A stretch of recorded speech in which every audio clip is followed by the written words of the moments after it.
Hey, welcome back to the channel. Wanted to hop on this topic and talk about it because it's really blowing up lately. And it's been the hot button topic for any of your creative friends lately. And that is generative AI.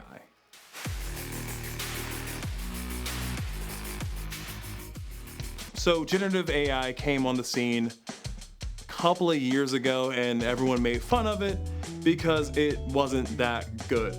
And of course it wasn't that good. It was never going to be that good. But people kept using it and didn't think anything of it because it's so funny, silly, ha ha ha ha.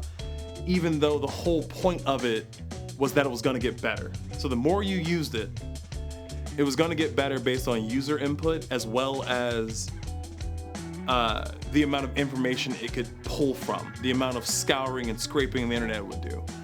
And it has impacted a lot of people. A lot of companies, a lot of vendors have downsized their media departments and their outreach using contractors because AI will get them 85% of the way there. And that is tough. It's annoying. It's frustrating. It is borderline upsetting. The filmmaking space was kind of safe from it for a while, and then AI video with, like, I believe Midjourney was doing this whole thing, and now C-Dance is, on a technological basis, remarkable. Like, it is doing a great job at looking entirely soulless and kind of ugly. You would see creators on YouTube talk about how to live with AI because it wasn't going away, and a lot of businesses and vendors and contracts would involve AI and generative AI and using it in previs and all that stuff and trying to figure out ways to navigate. And then you have the other side, which is the main topic of this video. A week ago, Matti made a video talking about how incredible generative AI is, namely the models used by Higgsfield. And it ruffled the feathers of the filmmaking community at large. Largely because Matti has kind of always been, or at the very least purported himself to be, the filmmaker's filmmaker, you know, really bringing those technologies to you individuals, going to Ari and putting up these 45, 50-minute interviews and videos just talking about this incredible technology and using that platform that he's built by whatever means to share with all of us, with regular people who can't afford Aris and all that stuff. He's even bought his own Ari. He's gone through production. So for whatever reason, he's really embraced AI. And in a short film he made, he used AI in it, and it was gross. Feels like too small of a word. It's kind of disgusting. When I saw it, it was upsetting because Matti was really into filmmaking and wanted to bring the experience of filmmaking to just about everyone. And to see that this soulless recreation of a special effect that doesn't look like it had any human impact, you know, you can make up a whole thing about writing a prompt and how art should be democratized and whatever, but I don't know. Here's my 2 cents on that. It's okay not to be good at things. In fact, the only way we get better at things is by not being good at them. Certainly when it comes to filmmaking, it's a tough thing, setting stuff up, having the technical knowledge, being able to sift through the human management, human resources part of it all to actually execute your artistic vision. It's tough. So we work together. There's a reason why studios have so many people and why films at the end in the credits have so many people, because it takes a lot of people to really make sure all those wheels are spinning properly. It's a hard job, and it only gets easier and better when we do it together. AI is not that tool. This isn't a video talking about banning AI from pre-production. I cut my teeth with pre-production, so I don't use AI for pre-production and storyboarding and all that stuff. But it has no place in full production. it doesn't look good. It doesn't have the aha moment, the human aha moment of revelation when you see what's happening and you realize, wait a minute, what I want to do is possible because I can do it this way, I can think about it this way.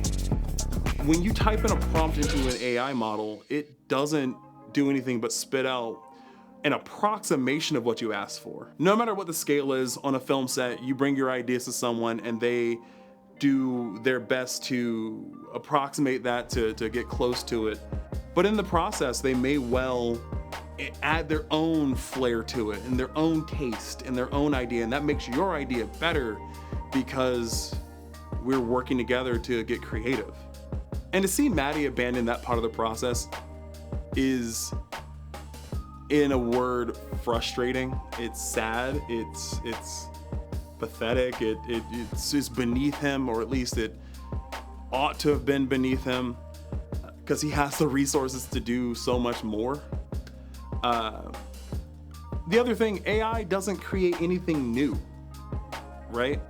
AI didn't play with toys when they were 6 or 8 years old and have a creativity that led them to play pretend with their friends, that led them to becoming an artist, becoming a filmmaker, and they get to execute that idea they had when they were 7. That's not what AI has. It can only replicate, and any iteration on that replication, or I want this but different, it's still going to be a derivation of something else, something stolen from other creatives and other artists. It's pretty sad when you think about it. In Matti's video, he has a part of it where he's driving the car from Blade Runner and it looks like shit. It doesn't look good. It looks lazy and soulless and heartless. And the irony of using a Blade Runner prop or set piece in your video about AI is hopefully not lost on anyone who saw it. And fortunately, this post he made got flamed, deservingly, because Matti using AI or purporting AI is, in the smallest way, disappointing, in the largest way, upsetting. AI lacks creative iteration. You know, I think that's like the biggest thing for me. Where I saw Blade Runner, and if I wanted to make Blade Runner or something akin to Blade Runner, it would have differences, not because I think I can do better than Roger Deakins or anyone else who worked on Blade Runner in the set design or prop design or costuming. No, just because I have different access and different ability and my own taste. I do things differently. It would look different. It could look cool. Maybe it would look worse, but I learned something from it. AI doesn't iterate in that way, right? It is soulless. It is only an approximation, and it's disgusting. I mean, we all have our iPhones in our pockets, and our iPhones can do so much. You don't need a big cinema rig to do something cool. Take your iPhone. But instead of that, no, let me show you how this thing could do a better job. And maybe that's like the biggest thing about AI that I feel. They sell AI, these data companies and all that stuff, and these sellout creators will sell AI to you, telling you that this is the solution to problems you didn't even know you had. But the thing is, if AI could solve any problem, they wouldn't be selling it to you, right? If AI was so amazing and so good, they wouldn't be selling it to you. There's no one on the planet who cares more about a bottom line than film producers. If you could sell this to them, they would have bought it already. And we have examples of streamers like Netflix and Hulu and Disney circling AI and user-generated content, which is a real cute way to put a spin on something so artistically craven. AI can't do anything. It kind of sucks. It It can't solve all your problems. What it can do is steal from other creatives, and it can get you something that looks like Blade Runner, because Blade Runner's already been made. It can get you something that looks really close to the never-ending story, because that's already been made. It can get you something close to Star Wars, because it's already been made. I mean, the creatively bankrupt nerds that like to rip on superhero costumes like the Green Lantern stuff and show you what it should be with this classic idea. They didn't draw it. They didn't render it. They didn't do anything. They didn't do like a digital bash or anything like that. Like the halcyon days of the internet, where if you wanted to see this character in this version of something, you had to, at minimum, bust open MS Paint. They use AI, and it looks terrible. It looks bereft of creativity. There's no idea. That's like the thing. AI trains people to reject iteration, you know, and your own spin on something. It has to be this exact thing, and they did it this way that time, so it should be this way, as opposed to trying out your own thing, trying something new. There's something cringy about AI. It's kind of gross. It's certainly not my thing, and you're not gonna see any super cool AI ads on this channel or this page or anything like that. I think that's all for me. I just wanted to hop on here and rant about the current goings on with AI and the disappointing figures in this space. So yeah, hop down in the comments and let me know where you think AI is going and how you think it is. If you have a decent argument for why AI is good, I'd like to hear that. Personally, I don't think there is a good argument, because we haven't even touched the environmental impacts of AI, or the systemic impacts of AI, or the model biases that goes into AI. We haven't talked about any of that, and that's all negative in its own right. But regardless, let me know. Maybe you can say something new that I haven't heard before, and maybe you can convince me of something.